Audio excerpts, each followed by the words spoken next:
Fear is just the opposite of reason, and it just puts our whole brain into momentary suspension, and we become gullible. When we're afraid of something, we make poor choices, and we fall for whatever kind of propaganda somebody wants to feed us.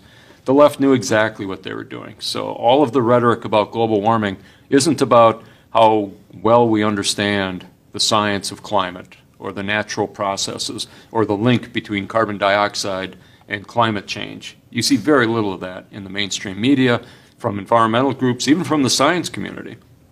It's all about powerful, overwhelming, scary images of climate, seemingly natural phenomenon, hurricanes and droughts and melting ice and polar bears swimming seemingly at risk of losing their lives. And the scientists have been buffaloed into believing that this thing is real, that it's a real crisis. And if they want to get published, they have to nod in the direction of this thing. If they want to get a research grant, they got to nod in this direction. If you want tenure, you'd better at least voice agreement with the prevailing thought on this thing. Scientists are no different from any of the rest of us. You end up believing in somebody on the issues that you're not an expert on. And so most scientists are not an expert on climatology. Biologists aren't experts on physics.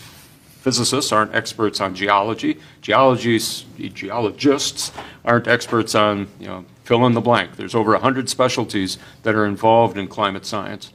And so scientists end up believing what other scientists tell them is true in areas outside their area of specialization. And the IPCC, the Intergovernmental Panel on Climate Change, represents itself as being the consensus of science on climate, and they go to the scientific world and say, trust us, we've scrubbed this out.